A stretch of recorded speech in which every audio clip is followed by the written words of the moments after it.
Hello, everyone. I'm former Minnesota Governor Jesse Ventura, the 38th governor of the great state of Minnesota. And the first thing that I want to get clear is this is not a campaign talk. I am not running for any public office at this time.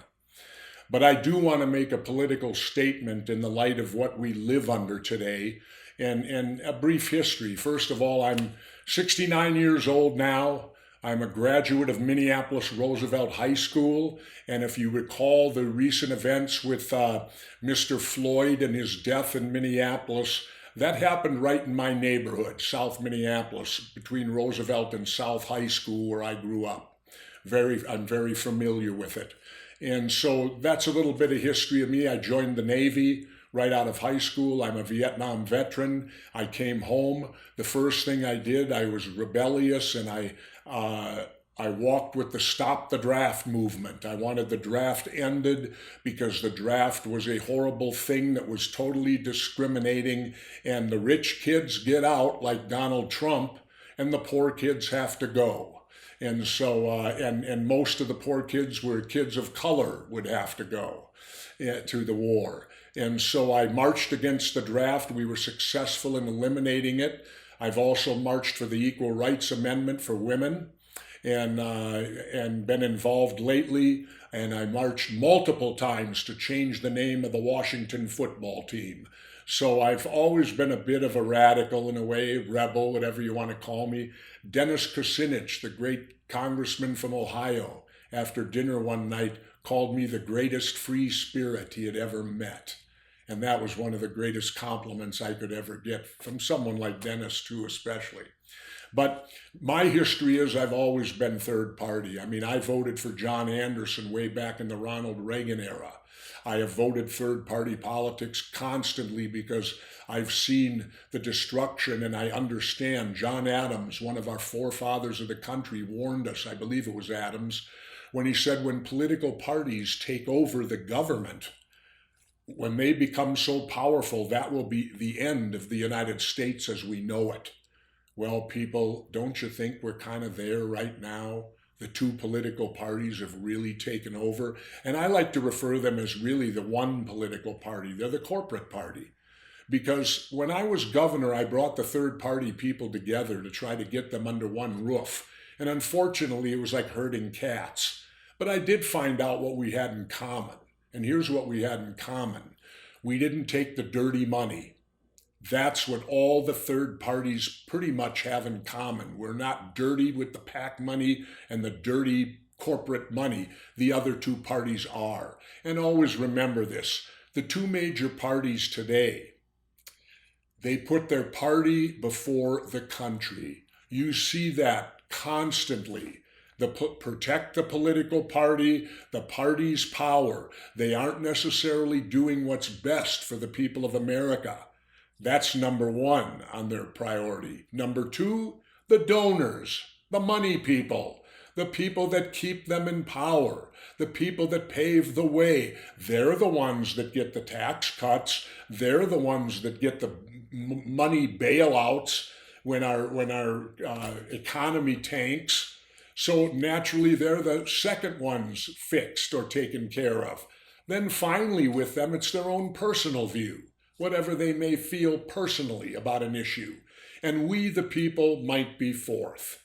But something else could sneak in there. We very well could be fifth for all that I don't know everything. But there's a division in this country today, and it's the biggest it's ever been. You know, I heard it described the other day. It's like going back to the 60s. And yes, it is in a way. And I lived through the 60s. I lived through Dr. Martin Luther King. I was a teenager back then. I was a young 13-year-old when President John F. Kennedy was assassinated. And I don't buy for 1 minute Lee Harvey Oswald acted alone, if he acted at all. But that aside, that's another story. But I lived through all that tension. I lived through the death of Robert Kennedy and his murder along with Dr. King. And I thought we were finished with it, but we're not. And that's the thing that bothers me the most today, is the fact that they're forcing me to relive history again.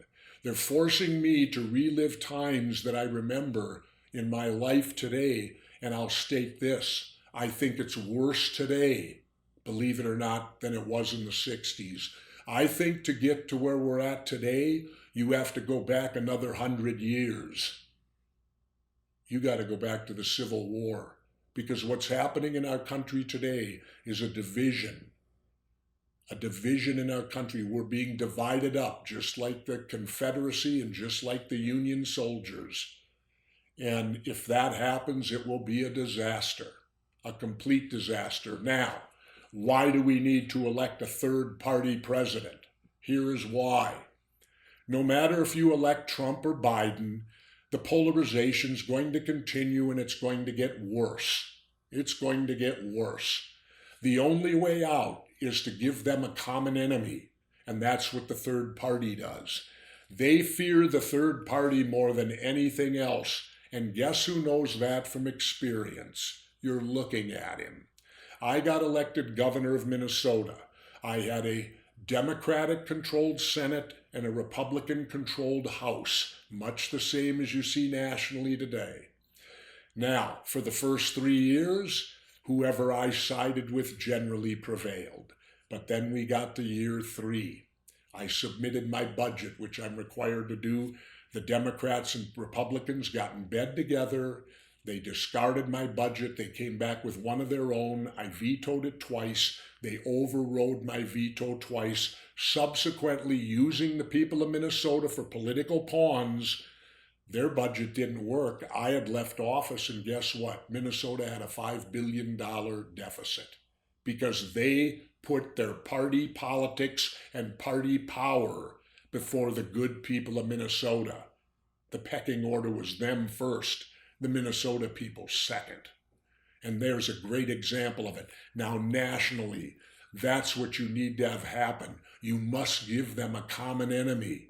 Somebody, those two parties, they fear the third party movement more than anything else. And they eventually will jump in bed together and they'll be singing Kumbaya by the fireside. And you'll think, how did this happen? Well, it happened because a third entity entered the game. And that's what we need to have happen in America. A third or even a fourth entity should be entering the game now. We're too diverse. I'm fiscally conservative, but I'm socially liberal. Who do I fit in with? I believe in less government. There's a lot of places I think government could be reduced.